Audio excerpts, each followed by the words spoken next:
Bonjour tout le monde, c'est Hugo Orona, j'espère que vous allez bien et aujourd'hui c'est le retour d'un format qui était présent sur la chaîne YouTube mais que j'avais arrêté depuis un moment, c'est le format cahier d'entraînement. Donc c'est une semaine de training avec moi où je vous partage mes réflexions sur mon entraînement du moment. J'adore faire ce type de vidéo parce que de un, moi ça me permet d'analyser mon training à tête reposée après coup, c'est toujours bien de faire ça. Et puis de deux, je pense que c'est l'occasion de vous partager des petits tips et que vous preniez des petites choses ici et là de mon entraînement pour que vous puissiez l'appliquer au vôtre. Moi je sais que c'est quelque chose qui m'a aidé de regarder les entraînements d'autres lifters sur YouTube. Donc j'espère qu'en partageant le mien, vous aussi vous pourrez retirer quelque chose à appliquer à votre programmation ou tout simplement restez motivé à vous entraîner et à vous donner à la salle. Premier jour de training, ceux qui ont regardé les anciens cahiers d'entraînement savent, c'est mon jour de volume. On est lundi, début de la semaine, je vous avoue que la motivation est pas là du tout, il fait froid. J'ai mon pull pour le début de l'entraînement. En général, je fais ça en ce moment parce que dès qu'il fait froid, j'ai des petites douleurs, des petits bobos. Donc rester au chaud, c'est vraiment un truc qui m'aide à me mettre en face dans l'entraînement. Là, j'écoute un podcast de Jordan Peterson et de Jocko Willings. Je pense qu'après je vais switcher sur de la musique un peu plus intense pour me mettre dans l'ambiance et on va voir ce que ça donne.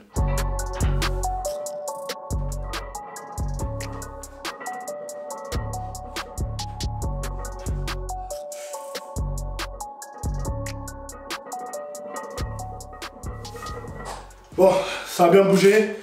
Comme vous voyez, on est un petit peu chaud, j'ai enlevé le pull, j'ai mis la musique, on est bien là. Donc on va tenter 190. Là l'objectif c'est un single RPE 7. Je vais tenter en tête, je vous montre pas, j'ai 200 en tête. Je vais voir, ça va dépendre de comment le 190 bouge. Si je passe le 200, ce sera la première fois que je passe 200 ici je pense, depuis que j'ai l'home gym. Donc on va voir ce que ça donne. Sans spot, pas de sécu, c'est pas ouf. Mais bon on tente hein.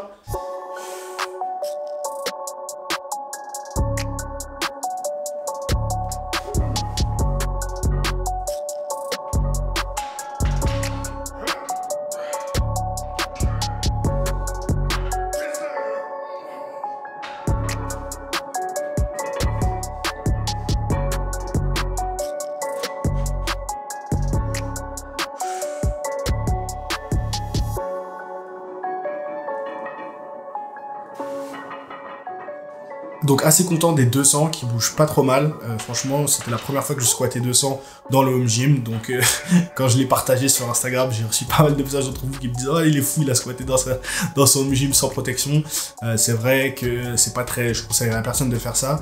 Mais honnêtement, j'ai assez confiance sur mon squat. Ça fait vraiment longtemps. Je pense que je me rappelle même pas la dernière fois que j'ai raté un squat. Et ça, c'est parce que... Pas parce que j'ai un super squat, mais parce que je me fais vraiment confiance au niveau des RPE. Et je sais que je vais pas tenter un maxi PR sans personne derrière moi ou que je risque de vraiment fail. Ensuite le bench, on suit le même programme que le squat, c'est-à-dire un single de potentiation et après 3 séries de pack-off à 6 répétitions. On commence le cycle d'intensification assez bien, je trouve 115 qui bouge pas trop mal. Et puis 97,5 x 6 derrière. Je vous avoue que le but c'est d'arriver à banaliser les 100 kg et de pouvoir faire largement 100 kg sur tous mes back-off pour des séries de voilà, 5, 6, voire peut-être 7 répétitions si le cycle se passe bien. Donc deuxième jour qui est consacré au soulevé de terre et au bench. Pour mon jour secondaire de soulevé de terre, en général j'aime bien bosser en ce moment sans ceinture puisque tout simplement ça va limiter la quantité de poids que je vais pouvoir soulever. Et c'est comme ça que je vais réussir à me préserver pour mon everyday qui est le jour où je vais avoir la majorité de mon volume sur ce mouvement-là.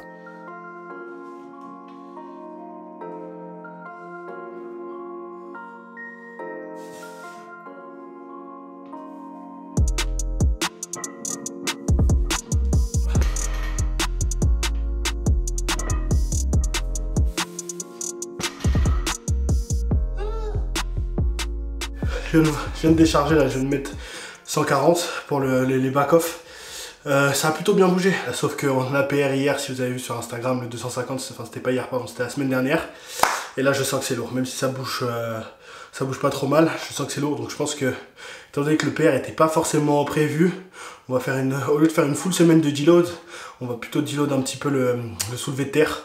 Je vais y aller mollo cette semaine, histoire de faire un petit reset. J'avais PR la semaine dernière, un PR qui n'était pas forcément prévu hein, j'ai un peu fait le malin. Effectivement, mon single à 240 qui était déjà un PR en lui-même de plus 10 kg n'a pas été filmé à la caméra. Je sais pas, j'ai appuyé sur le bouton et au final ça a rien record parce que je pense que la carte mémoire était pleine. J'ai eu le seum, je sentais que j'avais encore l'énergie, je suis monté jusqu'à 250 et franchement ça bougeait pas trop mal, j'avais de la marge, je suis super content de ce 250. Mais par contre, je pense que ça a craché tout mon système pour cette semaine-là, mais uniquement sur le soulevé de terre. Je l'ai pas trop senti au squat et au bench, donc ce que j'ai fait, c'est que plutôt que de faire une deload sur toute la semaine et de un peu écourter ma progression sur les deux autres mouvements, j'ai fait le choix de faire une deload locale, donc uniquement sur le soulevé de terre. Donc c'est pour ça que vous allez voir que sur le mardi et le vendredi, qui est aussi mon deuxième jour de soulevé de terre, et ben je me suis vraiment entraîné sub maximum pour essayer de récupérer un petit peu. Et puis pour le bench, rien de spécial ici, c'est du close grip en Larsen. Le but c'est juste d'accumuler du volume sans être trop spécifique, puisque c'est que mon quatrième jour de bench, effectivement non, c'est que mon deuxième jour de bench, mais quatrième jour en termes d'importance. C'est très important quand vous abordez une séance d'avoir en tête la priorité et le rôle qu'elle joue dans votre progression. Je vois encore trop de gens qui veulent PR à tous les coups, à chaque séance et à chaque mouvement. Si vous avez un programme bien construit,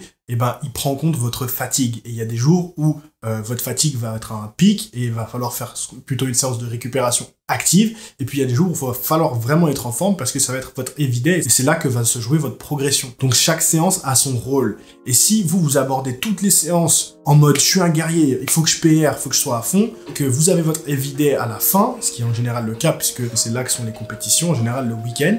Et si vous, dès le début de la semaine, vous vous donnez à fond, vous allez arriver le jour de votre everyday et vous serez un peu cramé de votre semaine et vous serez peut-être pas aussi performant que vous auriez dû l'être. Donc c'est pour ça que c'est important d'ajuster votre niveau d'énergie, donc l'énergie que vous allez mettre dans votre entraînement en fonction de la priorité qu'a telle ou telle séance par rapport à votre progression globale. Mais ça, je pense que j'en ferai une vidéo puisque c'est vraiment un sujet qui est important et qui mérite d'être traité comme il se doit. Donc ensuite, troisième jour qui était censé être mon jour de récupération active / muscu et qui en fait s'est transformé en mon everyday. Alors je vous l'explique pourquoi. C'était mon last warm-up, on va attaquer le triplé RPE 7-8 j'espère, 190. Ça en fait, ce que vous voyez, ça devait être censé être mon quatrième jour d'entraînement. En fait, ça passe en troisième parce que hier, j'ai repoussé mon entraînement. En fait, hier, j'étais censé avoir mon jour lightweight, mon jour de technique. Et avec la sortie de la vidéo, si vous ne l'avez pas encore vu, ça s'appelle le volume expliqué scientifiquement. Franchement, je me suis buté pour cette vidéo. J'ai eu pour plein de commentaires, encore merci sur la qualité de la vidéo. Si vous l'avez pas vu, franchement, et que vous essayez de faire votre propre programme, vous vous posez des questions sur le volume, je pense qu'avec ça, vous aurez tout pour vous en sortir. J'ai pris du temps à publier la vidéo. Et donc, du coup, j'ai fini l'export et de répondre à vos commentaires vers 21h30. Donc pour moi c'était trop tard pour m'entraîner pour faire une séance efficace. Du coup ça m'a fait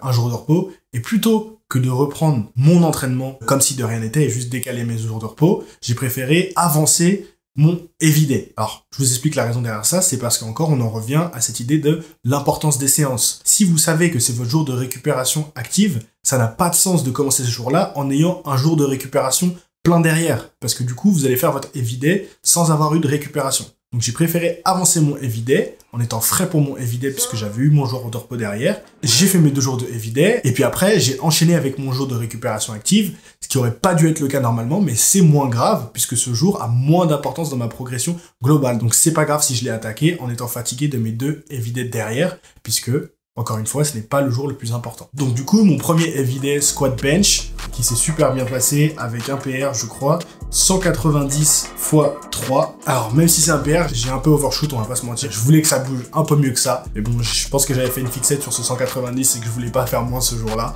Hein, ce qui est pas bien, ne faites pas ça, même si on est tous coupables de le faire.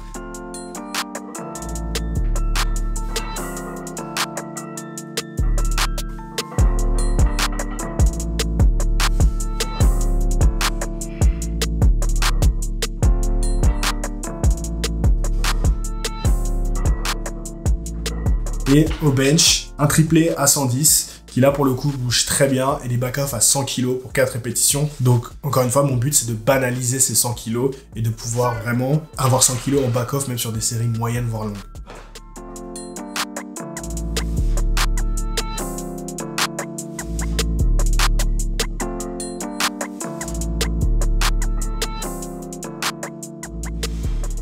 On passe au 4e jour qui est mon deuxième everyday consacré au soulevé de terre. Mais bon, comme je vous l'ai dit, j'étais en deload sur ce mouvement. Donc j'ai juste fait un triplé à 200.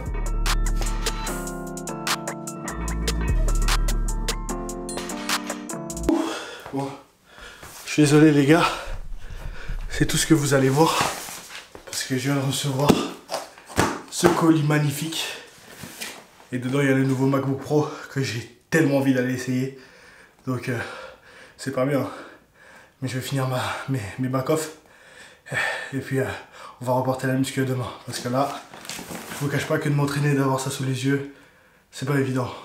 Dernier jour, qui en vérité aurait dû être mon 3e jour, si vous suivez, mon jour de récupération et de technique et de muscu, où j'ai calé mon post-bench et quelques exercices de muscu. Voilà, rien de fou, rien de spécial. Mais un truc que j'ai remarqué depuis que j'ai le home gym, c'est que je suis beaucoup moins assidu sur mes exercices de renfort. Et franchement, je le sens, même physiquement au niveau de mon corps, je sens que... Je vais pas dire que je perds en masse musculaire, mais je suis beaucoup moins dense. Ça, c'est clair et net. Peut-être que du coup, je perds en masse musculaire, du coup.